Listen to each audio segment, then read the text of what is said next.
We are back. It is early Saturday morning. We are doing our prospect of the week episode, talking, breaking down Penn State tight end Tyler Warren. If you are viewing this or listening to this, that means you are a Patreon or you are a YouTube member. If you're watching this live, probably means you're a sicko watching this early Sick. Saturday morning. But to be fair, we are on the precipice of NFL free agency, and as our dude Greg Rosenthal said on his podcast, it seems like it just starts to trickle and start earlier and earlier. If you haven't checked out the episode that him and Daniel Jeremiah did, definitely go back and listen to that. The little mini series Yeah, that they've done, 40s and free 40s agents. free agency, stellar content. We've already had tons of news come out. The big news yesterday, which I just brought, I knew Mike McDonald was lying to me at the combine. It's the reason I asked the question, bro. It's the reason I asked the question regarding Geno Smith, because if you had pieced together a lot of the things that had come out of Seattle from the end of the season, there was a lot of there's a lot of just bread droppings of Yeah. what Gino was wanting to get paid. They were not going to want to get to that point, like, which is, and this is crazy, right? Because this is a whole different conversation, but it's interesting because we're gonna kind of segue that into the kind of the Derek News conversation before we talk about Tyler Warren. But basically, they got to a number where they felt they didn't want to get and pay Geno Smith that, but then more than likely they're gonna turn around and pay Sam Darnold maybe similar much. What? Like that's the part that don't make sense to me. Like And maybe they I understand like not like saying like oh Gino's not we don't view Gino as like a franchise savior, so we're not about to keep throwing money after money. I completely understand that. Like let's go get a young QB, try to figure that out. But then it just kind of do the same thing with Sam Darnold, who's shown he's had one good season. You know, it's like okay, you feels just feels racist. feels let's go there. Shit, uh get your black ass out of here. it, and I've been told it seems like their plan may be maybe to sign Sam Donald to a multi-year deal and potentially draft Jackson Dart in the draft, maybe first round, and like maybe let him sit. So then you have your veteran and then your quarterback of the future, which Yeah, is fine, whatever. It just I don't know. It seems like a very hustling backwards type of situation. Because yeah, then the question is, I don't know. Maybe you just put a contract on the table for Gino for like maybe 1 year, $40 million, right? Just yeah. put that on. If that's your plan, it just made it whatever. Team building is interesting, but I knew that motherfucker was lying to me right in my motherfucking face, like, and that's why when all the news came out, when the Saints had their little behind closed doors media scrum with no pictures, no video, nothing, and all the news came out, and everyone was like 100% sure Derek Carr was going to be back, and he let me make it clear he might be back. You can't take what is being told to you at the combine at face value. Have we Right. not learned that? Have we not learned that over time? Is this not the same Seattle Seahawks team about 2, 3 years ago that said that we envisioned Russell Wilson being on our team, and then a Yep. couple of weeks later, Russell Wilson was traded to Gone. the Denver Broncos? Like, Gone. this is lying season, people. This is How many when times we teams seen it? lie. Stephon So Diggs with the Vikings, not going anywhere. come on, bruh. Like anyway. So shedding some light on the Derek Carr situation. Sorry, I got my morning coffee. I honestly, I woke up at like, I don't know, 6:30, 6:40. Did not want to get up at all. I was really comfortable in bed. Not that I didn't want to record. I just didn't want to get up because I was comfortable as hell. But I'm up for the people. Um, so shedding some a little light into it. essentially this is how things have gone on, and this is where things are, and what have you. So going back to the things that we've reported earlier on this podcast, it was 100% accurate what we said.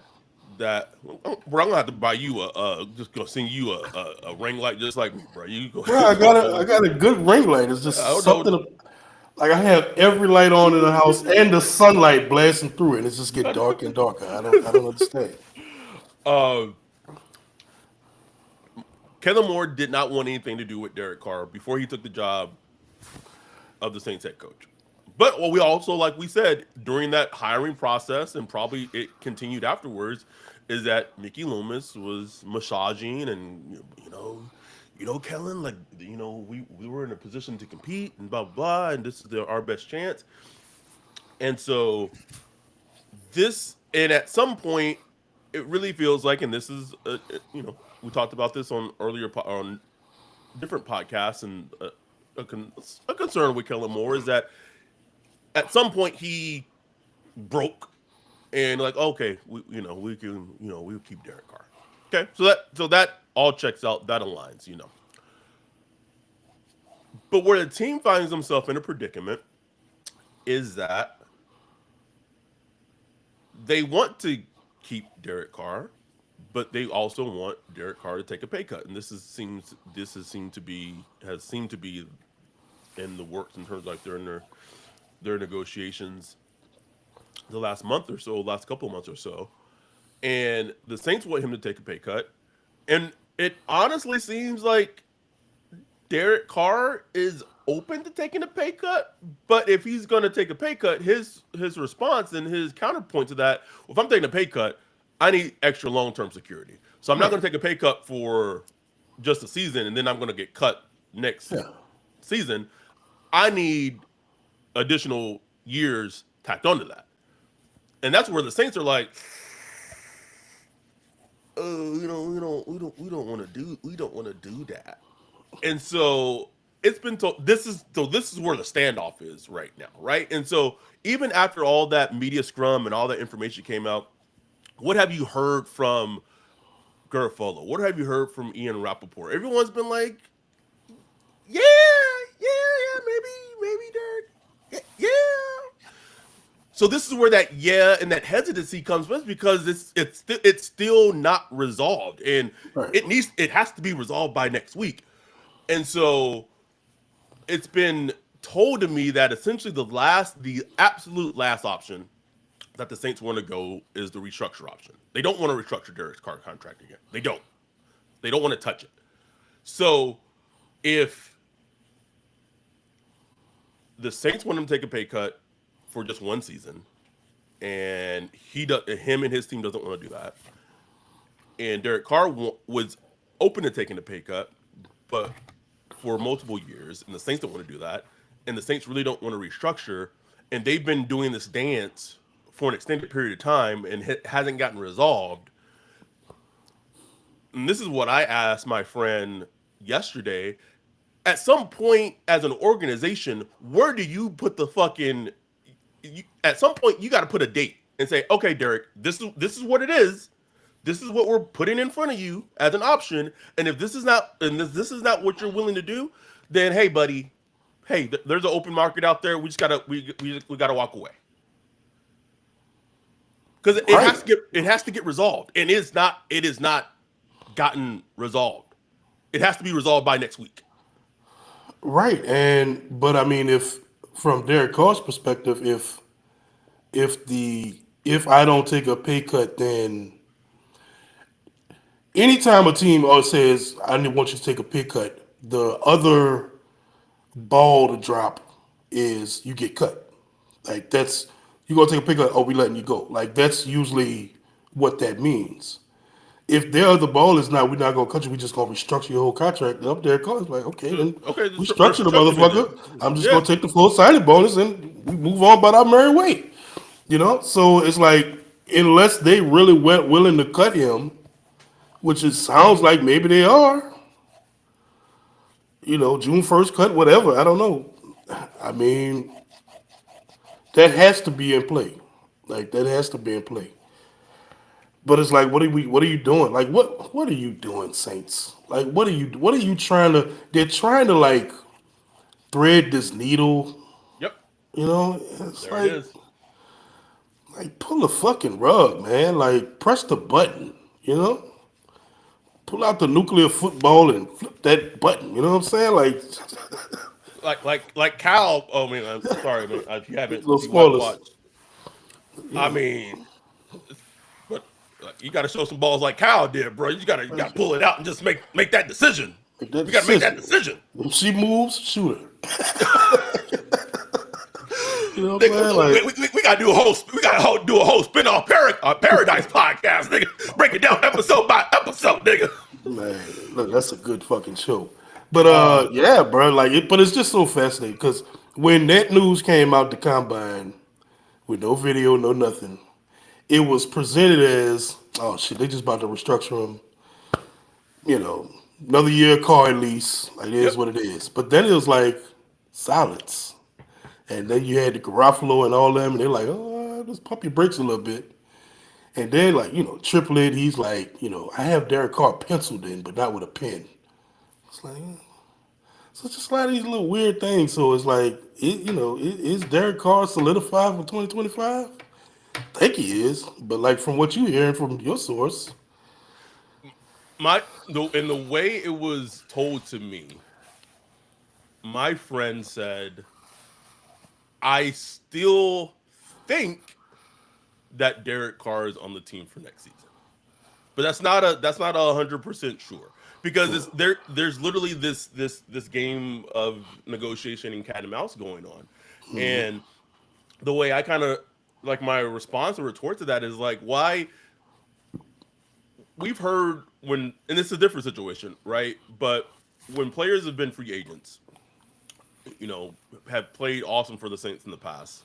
Carl Nix, as example, Mark Ingram when his first time when he was a free agent. Um, what do we always hear? It was the Mickey Loomis thing, right? Like Mickey Loomis would wait till the last minute, start negotiations, and they blah blah blah blah blah blah blah blah blah. And it's like Mickey Loomis would wait till the last minute and do this to key integral parts of the Saints fabric when they were like great, like in their prime, huge pieces of the team. But yet with a player like Derek Carr, it's just like it's like they're like it's just weird because it's like, what has he done? Like, really, like, literally, what has he done? And I think I know what it is. It's one, you don't have an alpha in there like Sean Payton. One, if Sean Payton was like Derek Carr would never be on the team to begin with. But you don't have a personality like Sean Payton to be like, hey, what the fuck are we doing? Like, Right. make a fucking like. We need to know what we're doing as an organization. I think, but here's what it really is. The team and it's not even so much a team; it's about Mickey Loomis because I think Kellen Moore was willing to whoever it was, like he was willing to be like anyone except Derek Carr. Like that's what he wanted. It was literally anyone except Derek Carr. Mickey Loomis is in this place, and we talked about it. He is already trying to preserve his desk. He's trying to save his job, and he knows that the best opportunity he has to save his job is, in theory, is to have Derek Carr in place as starting quarterback, as opposed to in as opposed to a Rattler, as opposed to whoever else it could be. So that's where he's approaching it that from that logical standpoint. Right. Right. And it's stupid, but like I guess I can understand it from his perspective. But I mean, like killing more, bruh. They just sign you big money, bruh. Lay your dick out, bruh. Pull it Please, out and slap it on the please. desk. Uh, I want this guy out of here. Let's make a move. Like Ooh. this is our time. Like this is the perfect opportunity. Yeah, I know people say they don't care about the fan base. They probably don't, but the fan Uh, base is ready for a rebuild. Yeah, we know. The fan base is ready. It's prime for it. Prime for it. They are fully prepared to go through a tumultuous season with a young quarterback, whether that's Rattler, whether that's a draft pick, whether that whatever. They are fully ready to go through the tumultuous time of building a team from the foundations as they should. So don't waste this opportunity and pay Derek Carr another 30, 40 million and stretch this thing even further. Like just don't do it. And Uh, the fact that he's like fighting, I mean, the fact that Derek Carr is even like, I wonder what his agent is hearing. Like, how much interest mm, does he have? Because he has to compare that in his mind too. Like, okay, if I got cut tomorrow, what opportunities would I have? How much money could I make on the free agent market? man, I asked my friend this last night. It doesn't sound like it would be a lot. I don't think so, bro. I really don't think so. I Like really don't think so. like I was told like no one like no one wants that trash ass quarterback Where would for he him. rank? Let's say Oh, top quarterback on the free agent market right now, Sam Darnold. right. It was like Sam. You got Man, Sam Darnold. You got Justin Fields. You got Aaron Russell Wilson, Rodgers, Russell yeah, Wilson, Aaron Aaron Rodgers. Rodgers, Then you get to like Daniel Jones. Jones. Like Kirk he's in Cousins that. is a free agent. I mean, not Yeah, a free agent, so there's trade involved. Then you got the little, like, you get a cheap salary for Kirk Cousins if you do get him because of the offsets and all that. he. I mean, I would put him in that same range as like to me like Derek Carr is in that he's like above Daniel Jones. Like Yeah, he's kind of that Russell Wilson. Uh, you put him above or below Russ? I saw it was the Bengals defense, but I saw what Russell Wilson did against the Bengals Russ, defense. Russ cooked a little bit now. He threw like almost 400, 500 fucking yards against the Bengals fucking defense, bro. Like when was the last time Derek Carr did that? Like so to me he would be below Russ. I think objectively, this is objectively, not how I. He probably would be around that same tier, probably even a little higher, just because he's very scattershot. He's probably a little higher than like Justin Fields, because like I think the appeal with Justin Fields is you're always like projecting with Yeah, you're Justin like, man, Fields. if I could just unlock it. Well, I, that's what I, people think with Derek Carr too, right? That's yeah, the same thing. exactly. It's a Yeah. different style. It's just different though. Like because But with with Derek Field, Carr, you at least have this baseline of, there you go. hey, I can get 23 touchdowns and 10 Yes, interceptions, and yes. I can So get through a season like that. yes, and I feel like for a team like so, but it just from what I've heard, it just doesn't seem like there's. And to be fair, like just go back a couple of years ago, there was literally only one team that was interested in him, That's it. just the Saints. So like He was available. so fast forward 2 years after that, he's put out. Has he put out better? Was his tape better? Has he put out No, like? That's what I'm saying. So like, more injured. Like, what is gonna like? So teams are gonna be. I don't know. Anyway, so let's just wanted to give a couple updates on Derek Carr for the people. It'll be interesting to we see how he plays. might cut that whole section out and put that out as a pod, and the rest is Yes. gonna be prospect. Yep. Yep. That's what we'll do. So y'all are welcome. Um. uh. Yeah. Demon Tom Slime said he hasn't held a healthy season in years. He was hurt with the Raiders Yes. before we got him, and hurt his first 2 seasons with the Saints. Like, how is that appealing? Like, who's paying him 45 million? This is what I want to know. Like the team, honestly, the team that just makes the most sense to me, and it just does not sounds like they're interested at all. Even though at the combine, it sounded like they would be interested, or at least someone in their higher up sounded super interested. Because I personally brought up Derek Carr to him. I was like, take him off my plate. Um, was the Colts. Yeah, Because you hear the Colts super linked to like Daniel Jones, right? yeah, Like so that like that's a team that hashtag on paper feels like would make a lot of sense ton of for sense. Derek Carr. Just doesn't seem like it's Give him a doesn't. little $20 million contract with incentives. Let him battle it out with A. Rich. Um. Anyway, so we're gonna just boom cut that, and now we're talking about uh Tyler Warren, Penn State tight end. Mm.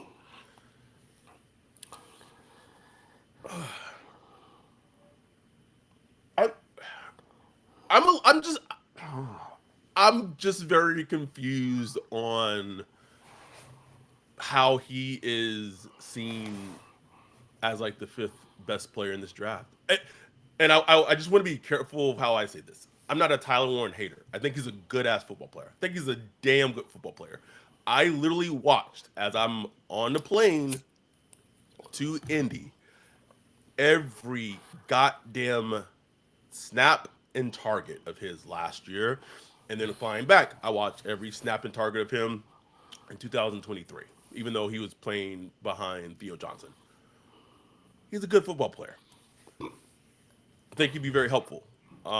Hearing, if you haven't listened to our episode with Cody Alexander, make sure you go back and listen to that. And having heard that, having that perspective, and how potentially NFL offenses are probably going to try to use him and utilize him in kind of that George Kittle type of role, it's kind of helpful to kind of hear like what his role in any offense probably is going to need to be. It's I when I watch him, I just very much see a low first round type of player, high second round player. And the thing I keep wanting to see from him, and I'm usually not this type of person. I want to make that clear. I'm usually not this type of person. I want to see his athleticism. I'm usually not the person that cares about 40 time splits, all that. For him, I feel like it's important because I feel like he looks juicy, but is he juicy? I don't know if Yeah. that makes any sense. No, it makes 100% sense because he's somebody I wanted to see, do all the combine stuff. But I Yes. knew he wouldn't, and I understand his perspective why he wouldn't. He's like, look, man, look at all the goddamn snaps I just played in Yeah. college, bro. Like, I'm not about to go out there. I completely understand it, but Yeah. I really want to see how his measurements just tally up with everybody else because you do wonder, bro. Like there's some games you watch against like the trash defenses like Purdue or I don't know how good USC's defenses is, but like just some of the other lower tier defenses, and he looks like juicy, bro, like juicy as hell. But then you see him like against Oregon, Ohio State. Ohio State, and it's like I don't know. He looks kind of like normal now. Like he just looks human. You know what I'm saying? Hmm. So it just left me kind of wondering like how juicy is he? Like that's really a good question. How juicy are you, bro? Productive as fuck, tough as nails, Yes. football player, bro. Like no question about it, Per. boy, Oh, football player, bro. Dog. let me put up his stat card. Yes, absolutely.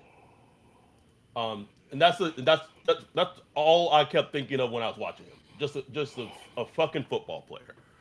But because you would think like okay, fifth best player, you would think okay, we talking about a freak. Like you got a It freak. just it feels like people are chasing the ghost of Brock Bowers. Exactly. Exactly. Who went Like what? thir- 13, 15? nigga, he went 13th. He went the pick before ours. 13th. Yeah. Um, I think people need to understand one tight end prospects like Brock Bowers come around once every 20 or so years. Well, I mean, at least the like for him, right? For what he was, one, and just as an example, when I put on Brock Bowers film, or just you watched him the first 2 years at Georgia, bruh, you watched a game or two, it was obvious. You put it on, it was like, oh my god, like it. You didn't need to see much. You saw the athleticism, you saw the fluidity, you saw all the elite traits of an elite tight end, and it jumped off you.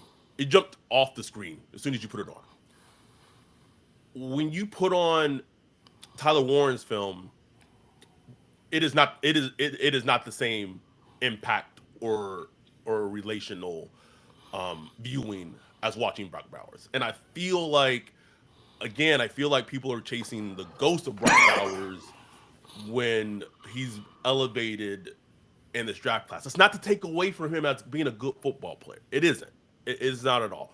I feel like I'm harping on him like his negatives too much. The Saints, I will say, I have heard they really like Tyler Warren.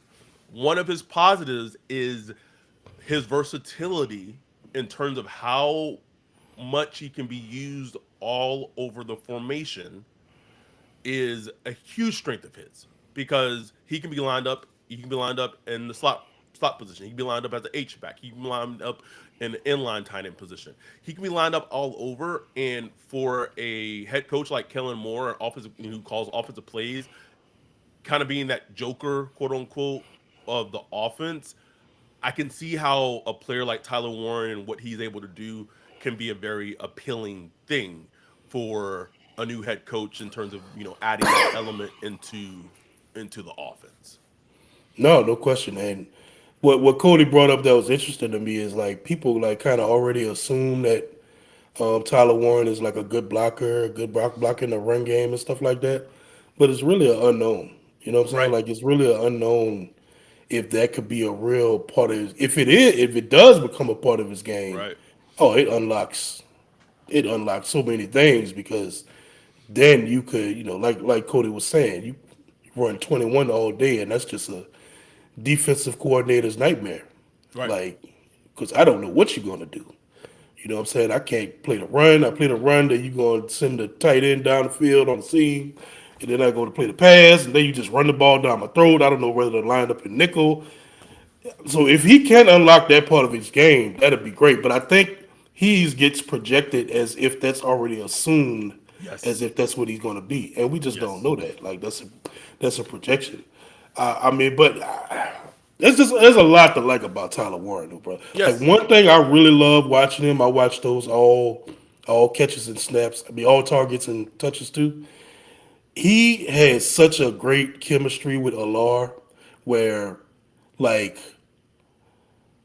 that's just a great thing to have with a, especially if we go like a young QB. Mm-hmm. Like to have somebody like Warren as he was always alive, like always alive with us in the short dump off, check down the field.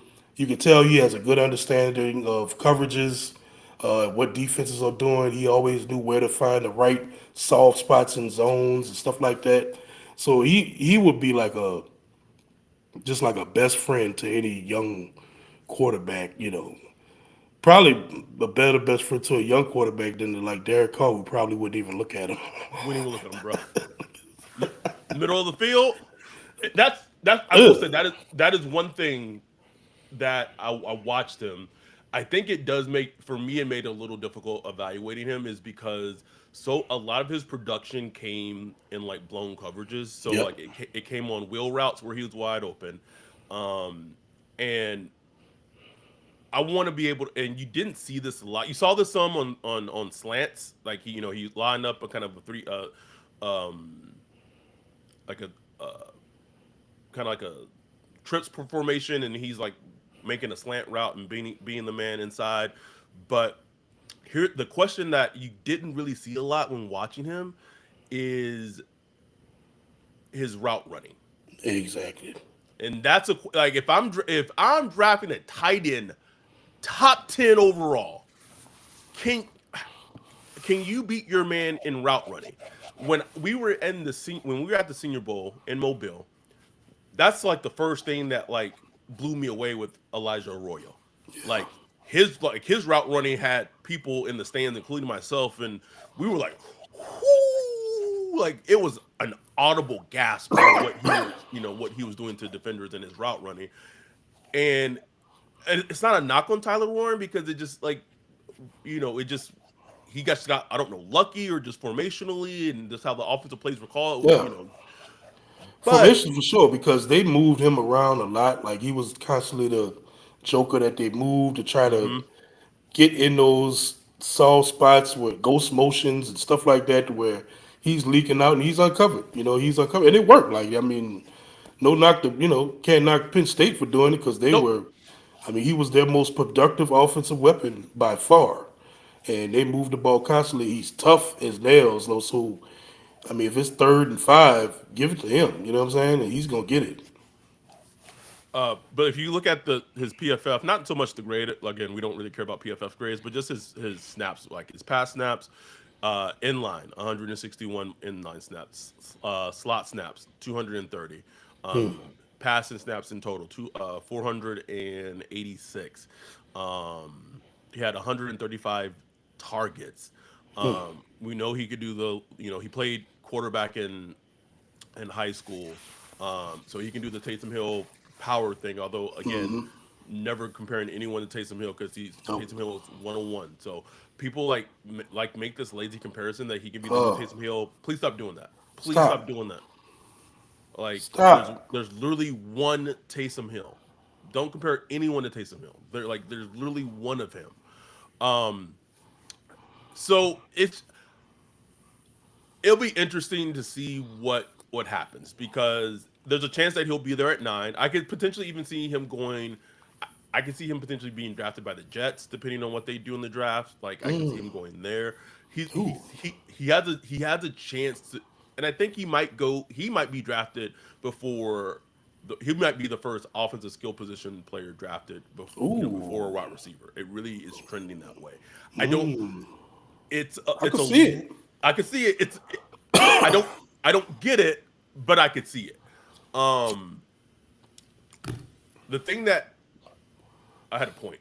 Okay, so in terms of where the Saints are, right? So this is what it's been explained to me. If you listen to these Prospect of the Week episodes, you kind of know the the Saints cloud. I think that obviously as the process goes along, that has is going to change, and if that not has already started to change, right? So that cloud, when we started this exercise, what I don't know, a month or 2 months ago, whenever we started it, it was Mason Graham, Abdul Carter, Tetairoa McMillan, Will Johnson.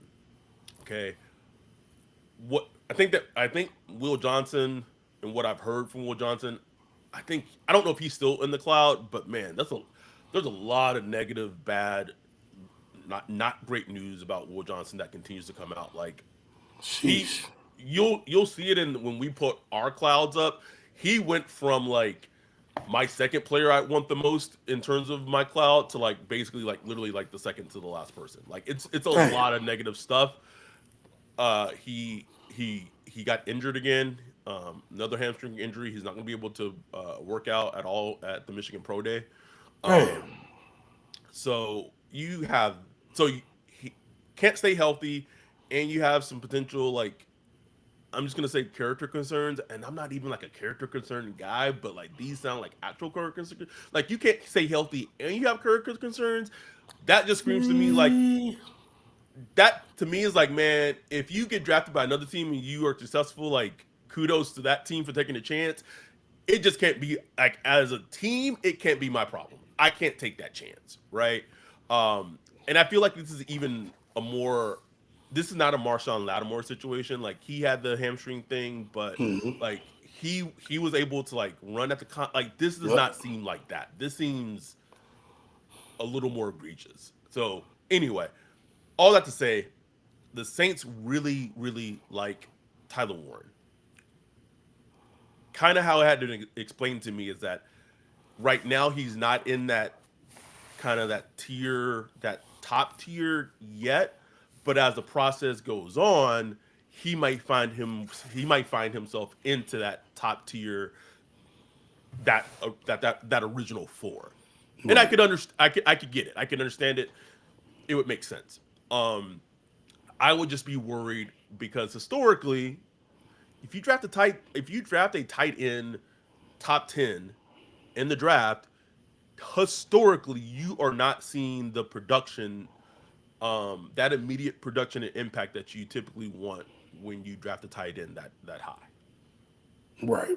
Right. And tight ends are such a function of the offenses they go to. Mm-hmm. The play calling, the quarterback, so many different factors. It's like the one like with a wide receiver.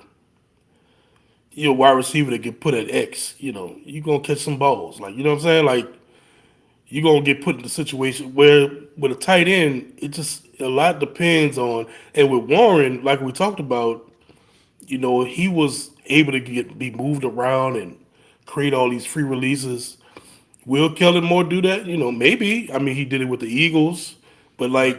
like Cody talked about, Kellen Moore wasn't not a big motion guy. He's not a big pre-snap motion guy. He started doing a little more with the Eagles Right. because that's what they were already doing that. And Kellen Moore has shown that he will absorb things and adapt to every location he goes.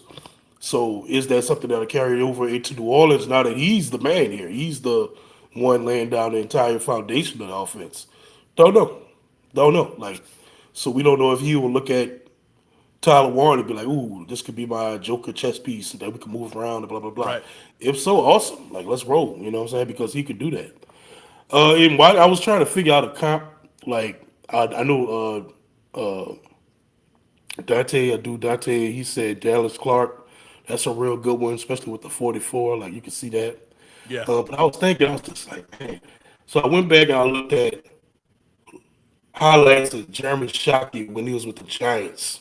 Like his Mm, early, when he came out of Miami and before he used all the knee injuries and all that stuff, when he was like one of the, like he changed the tight end position kind of. Like he yeah. was one of the most athletic tight ends to come out.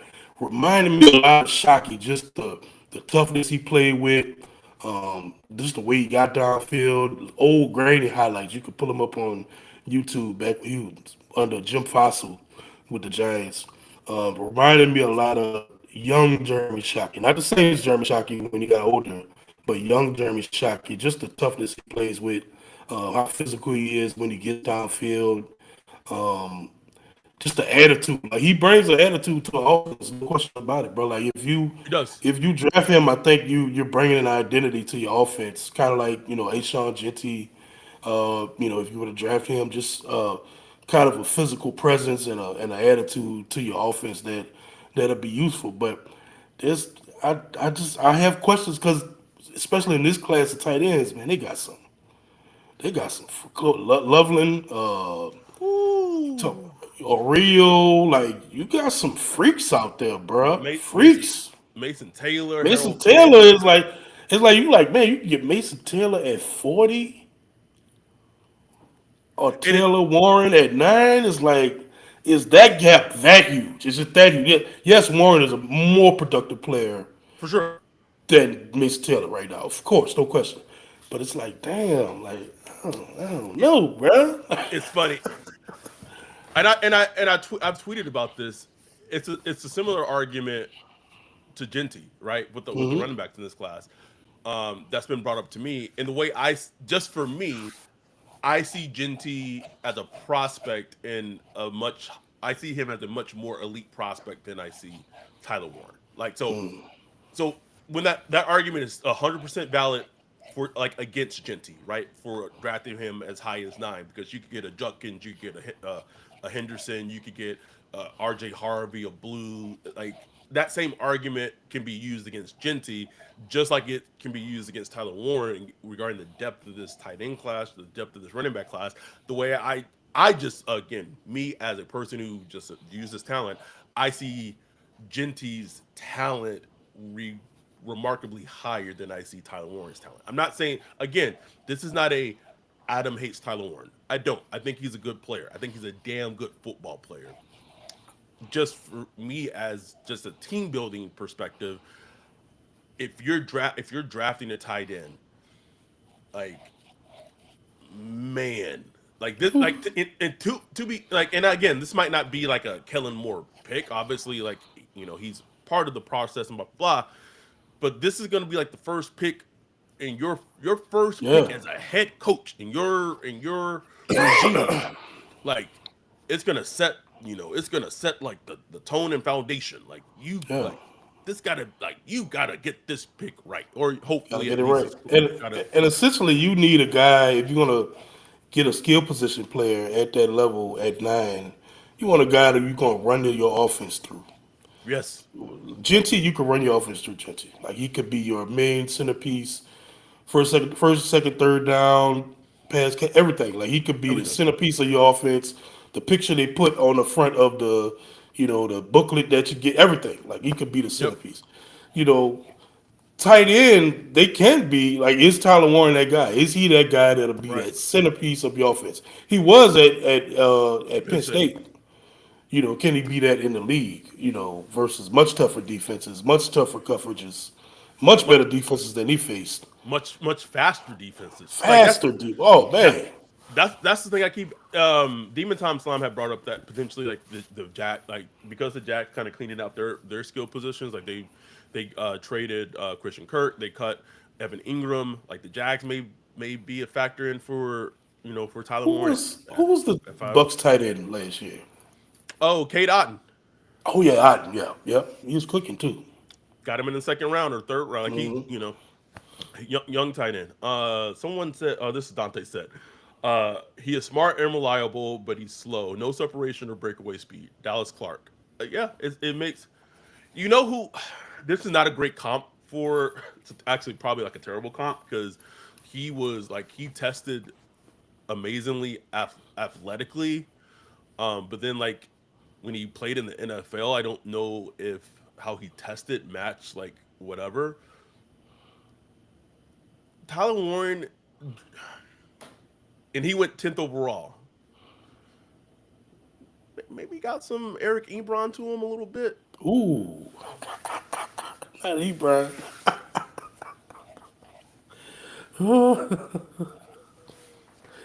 That's cold there, bro. I, I, Ebron, I, like he I don't got it know. going later in his career, and Later, yeah. but I'm just, but like I don't know. someone brought up this point right in our Discord. Just like you think about tight ends drafted tight top 10. You got you had Kyle Pitts, T.J. Hawkinson, and then someone actually got drafted in that same draft class after T.J. Hawkinson too, who's skipping my mind. Eric Ebron, who I just talked about. Like if you just go in terms of the tight ends drafted top 10, I could probably pull up a list. It's not great, bruh, in It's terms not. of like them working out. It is not great. It's really not. Uh, and I'm just saying, bro, like you gotta get it right. And again, I get so there's a part of me too though, and I get it where it's just like the Saints just need good football players, and like Tyler Warren is a good football player, and they need starters, and he would be a starter. And so it just really depends on how like the board breaks down and all this. But like his pro day to me is gonna be fascinating. It's gonna be fascinating to me because him versus like a Mason Taylor, because you would assume potentially Mason Taylor would be there at 40. But when I watch and I see Mason Taylor's game, I see a lot of like Sam Laporta. Like Oh this yeah. like you could he might be a better pro than he was in college. And I see a lot of similarities in their game. But let me actually see if I can pull that up. And I will say this about Tyler Warren, man. Like there are some snaps when you see him route running. Like I saw one, he did this really nifty pirouette. Like he forced the defender to show his leverage, and then he did this pirouette and twisted. And I was like, oh, what I'm saying? Like, oh, there it is. Like, there's the athleticism I want to see. You know what I'm saying? But that is against like Purdue. You know what I'm saying? It is. Right. And then another one I saw, like he was streaking downfield on this like trick play where he threw it to a Lord and a Lord threw it back to him and he was flying Oh yeah. downfield. Oh, that's I'm the like USC play. USC play, and I'm like, man, he was flying, but it's like, you know, how fast is he? I would I probably think he's more like a 4.6, Yep, sounds about right. like a Feels about four right. six ish type guy, which is good. Like for a tight end, his size 6'5", 250 something, bro. Like he's a big dude. He a big boy, He and is he's tough, bro. Like he put his shoulder into people, super put tough, his shoulder into people, bro. Like, physical, physical. yeah. Okay, so Brock Bowers went 13th overall. Kyle Pitts went 4th overall. T.J. Hawkinson went 8th. Noah Fant Damn, went I went 8. yeah, bro. Noah Fant went 20th. Hayden Hurst went 25th. See, Uh, Hayden Hurst now. O.J. Howard went 19th. Evan Ingram went 23rd. David Njoku went 29th. Eric Ebron went 10th. How did I know that off the top of my head?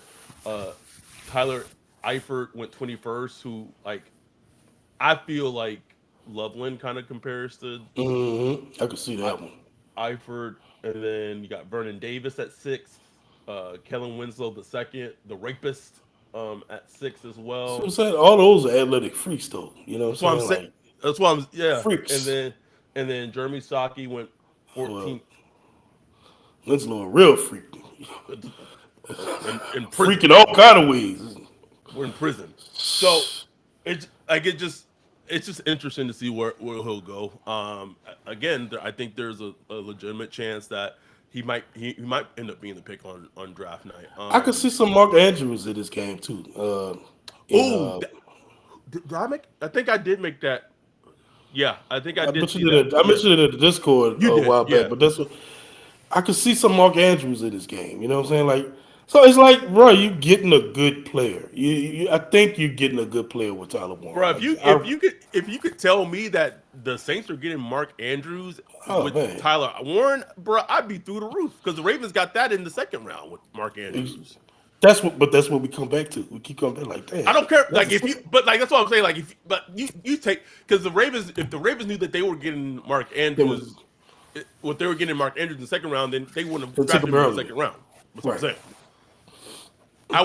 You can give me that easily, easily, easily, and I can see that. That's a.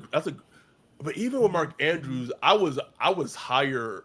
I feel like I was higher on Mark Andrews as a prospect coming out of Oklahoma, which is because I can't remember him as a prospect. I just I cannot do. remember. I don't know if I ignored that year or whatever. I just don't remember him. Um, but let's go to our questions and then we'll pull up our clouds and we'll wrap this up. Tyler Warren, do you have to squint when you watch him? No, no, no. No, no squinting. I mean, I was watching Drew Alar first, I think, and I was like, Yeah. damn, this tight end catching everything. Shit. Uh, does he have juice? Yeah, yeah, he got you.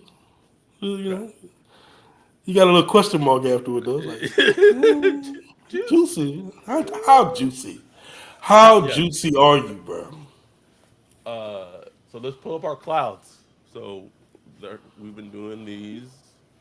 So this is our boards. Uh, uh, uh. All right.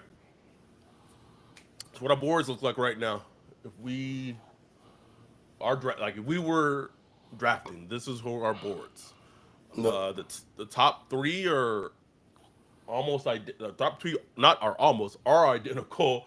yep. Mason Graham, Ashton Genty, Jalen Walker, and then that's Those where it my those differs. are blue chips. That's like, Blue, blue gimme. chips, bro. Like banging the table for. Then after that it changes. I go Tet, you go Tyler Warren, and then I go Tyler Warren, you go Will Johnson.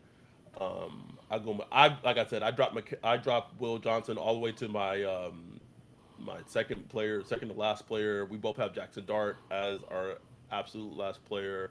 Um, Anything that kind of just sticks out to you regarding our No, cloud? the argument between Tet and Tyler is just interesting to me. You know what I'm saying? Like, I just lean Warren over Tet just because I just I just I just think Warren would bring a different dimension to our offense than Tet would. But Tet, like I would still like me some Tet, bro. Like, don't get me wrong.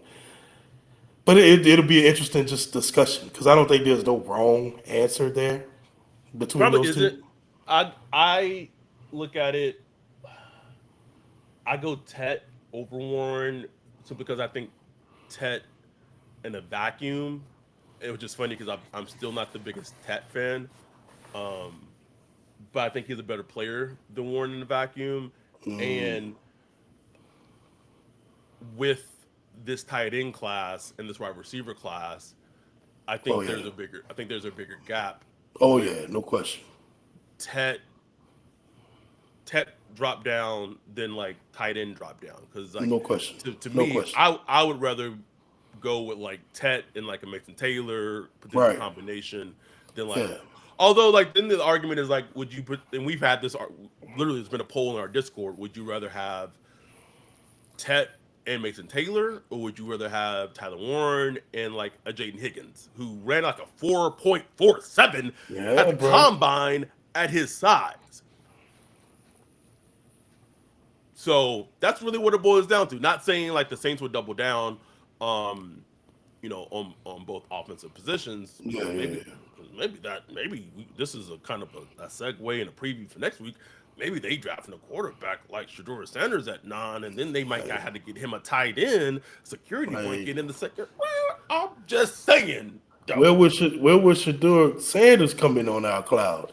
Well, I You'll mean, find out next week. next week. Uh, but that is our prospect of the week episode for Tyler Warren. Like Ryan said, we will do the Shador Sanders episode next week. You'll find out where he finds out on our cloud next week. Again, if you're watching this, listening to this, we appreciate y'all for being supporters, Patreons, YouTube members, however you are supporting us. We appreciate y'all. We will do episode this upcoming week, just a regular. I mean, this free agency starts this upcoming week, so Yep. we will be doing an episode, even if the Saints are involved. I just a little nugget. If you're still listening, I know I'm putting this at the very end, but you'll get this. This is your kind of reward for listening to the whole episode. I've heard that the Saints will be little active in free agency. Maybe expect them. Not like I don't expect them to drop a guap, but they want to sign. I've heard maybe. Don't be surprised if they come away with 3 or 4 players in free agency. So just keep that out there. Anyway, Legal tampering starts Monday, baby. We about to get chaos. tamper. Anyway, we appreciate y'all. We love y'all. We'll be back this upcoming week. Free agency is about to kick off. If we have any emergency podcast episodes, we will make sure to do those. We'll be back this week. Appreciate y'all. Love y'all. With that, we are out. Peace.